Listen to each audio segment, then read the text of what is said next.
আসসালামু আলাইকুম। আশা করছি সকলে ভালো আছেন। আপনারা যারা ব্লগ ওয়েবসাইট নিয়ে কাজ করছেন, আজকের এই ভিডিও থেকে সম্পূর্ণভাবে আপনি জানতে পারবেন যে কোন ধরনের কিওয়ার্ড নিয়ে আপনি আপনার ব্লগ ওয়েবসাইটে কন্টেন্ট পাবলিশ করলে আপনি প্রচুর পরিমাণে ট্রাফিক আপনার ব্লগ ওয়েবসাইটে আপনারা জেনারেট করতে পারবেন। তো অনেকেই কিন্তু বর্তমান এআই এর যুগ হওয়া সত্ত্বে বিভিন্ন জন কিন্তু এআই এর সাহায্যে কন্টেন্ট পাবলিশ করে থাকে।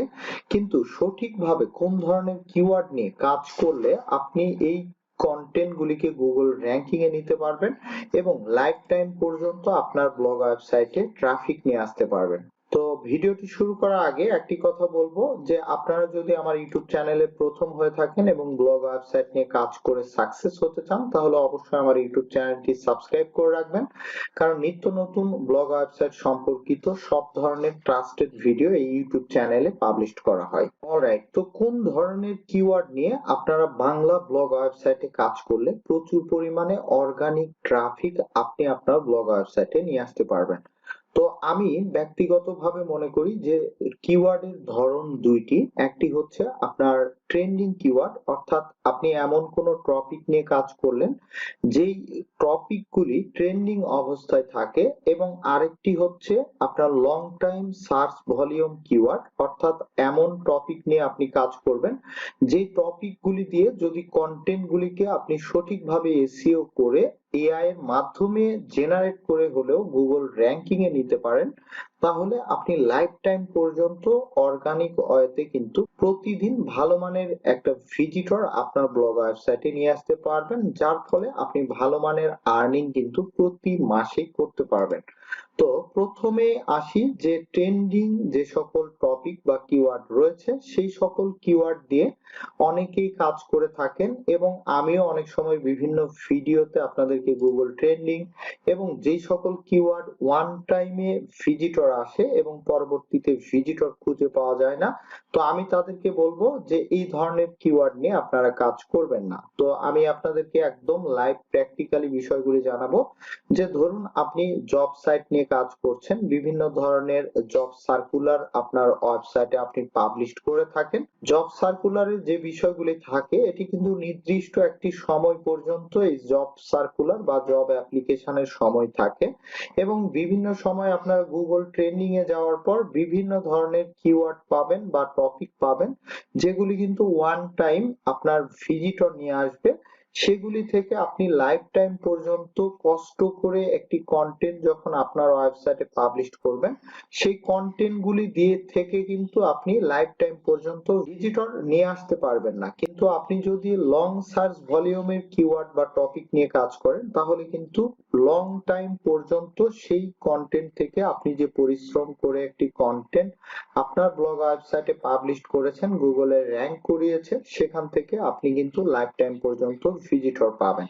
তো আপনাদেরকে আমি একটি উদাহরণ দিতে চাই আমার একটি সাইট থেকে। অলরাইট, তো আমি একটি কিওয়ার্ড আপনাদেরকে দেখাবো যে এই মাসে আমাদের 14 ফেব্রুয়ারি ভালোবাসা দিবস ছিল। তো এই সম্পর্কিত আমি একটি কন্টেন্ট কিন্তু পাবলিশ করেছিলাম। এগুলি কিন্তু ওয়ান টাইম ভিজিটর আপনাকে নিয়ে এসে দিবে।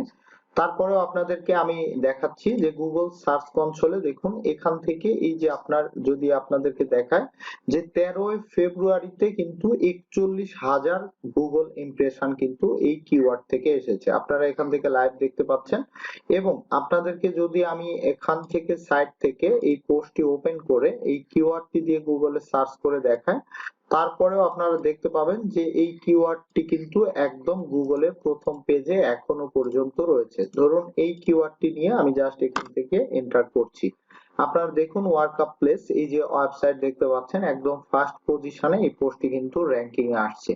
এবং আমরা সাজেশন কিওয়ার্ড যে সকল রয়েছে এই যে এখান থেকে যে কোনো এখানে ক্লিক করার সঙ্গে সঙ্গে দেখতে পাবেন এখানে কিন্তু র‍্যাঙ্কিং এ আছে।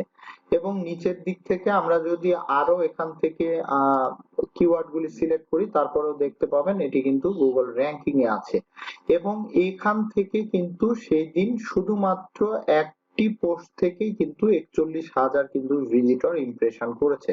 এবং আপনাদেরকে যদি লং সার্চ ভলিউমের কিওয়ার্ড দেখায়, এখান থেকে দেখুন এই যে বিভিন্ন আমার কিওয়ার্ড রয়েছে যেগুলি কিন্তু লং সার্চ ভলিউম, রেগুলার বেসে এই সকল কিওয়ার্ড থেকে কিন্তু ভিজিটর আসছে। যেমন এই কিওয়ার্ডটি নিয়ে যদি আমি সার্চ করি, এই কিওয়ার্ড থেকে লাস্ট 6 মান্থ থেকে কিন্তু এখানে কন্টিনিউ ভিজিটর আসছে এবং এই কিওয়ার্ডটি যে সার্চ করলাম এখানে 3 নাম্বার পজিশনে রয়েছে। এখান থেকে 2023 সাল থেকে কিন্তু এই পোস্ট থেকে কিন্তু এই ওয়েবসাইটে ভিজিটর অর্গানিক ওয়েতে আসছে। এজন্য আমি সবসময় আপনাদেরকে বলবো যে এমন কোন কিওয়ার্ড নিয়ে কাজ করতে যে কিওয়ার্ড গুলি সার্চ ভলিউম লাইফ টাইম পর্যন্ত, অর্থাৎ আমরা ওয়ান টাইম বা গুগল ট্রেন্ডিং যে সকল কিওয়ার্ড থাকে সেই সকল কিওয়ার্ড নিয়ে কাজ করব না, যেমন জব সাইটে হয়ে থাকে, বিভিন্ন ধরনের মোবাইল রিভিউ এবং প্রোডাক্ট রিভিউ এর বিভিন্ন ধরনের সাইট থাকে, সেগুলি নিয়ে আমরা কাজ করব না। আমরা যে কাজটি করব, আমরা একটি অথবা দুইটি পোস্ট প্রতিদিন আমরা এখানে পাবলিশ করব এবং একটি দুইটি পোস্ট থেকে আমরা লং টাইম লাইফ টাইম পর্যন্ত আমাদের সাইটে ভিজিটর নিয়ে আসবো। এজন্য আপনাদেরকে বলবো যে অবশ্যই আপনার সাইটে আপনি যখনই কোনো নিশকে টার্গেট করবেন সেই নিশ রিলেটিভ অবশ্যই সেই সকল কিওয়ার্ড নিয়ে কাজ করবেন যেই সকল কিওয়ার্ড থেকে লাইফ টাইম পর্যন্ত ভিজিটর আসে। তো ধন্যবাদ সবাইকে। আশা করছি যারা ব্লগ ওয়েবসাইট নিয়ে কাজ করছেন এই নিয়মটি অনুসরণ করে আপনি কন্টিনিউ আপনার সাইটে যখন পোস্ট করবেন এবং পোস্টগুলি গুগল র‍্যাঙ্কিং এ আসবে তখন কিন্তু আপনি প্রচুর পরিমাণে ভিজিটর প্রতিদিনই নিয়ে আসতে পারবেন এবং এই ভিজিটরের মাধ্যমে ভালো একটি আর্নিং প্রতিদিন জেনারেট করতে পারবেন। তো ধন্যবাদ সবাইকে। পরবর্তী ভিডিও দেখার আমন্ত্রণ রইল।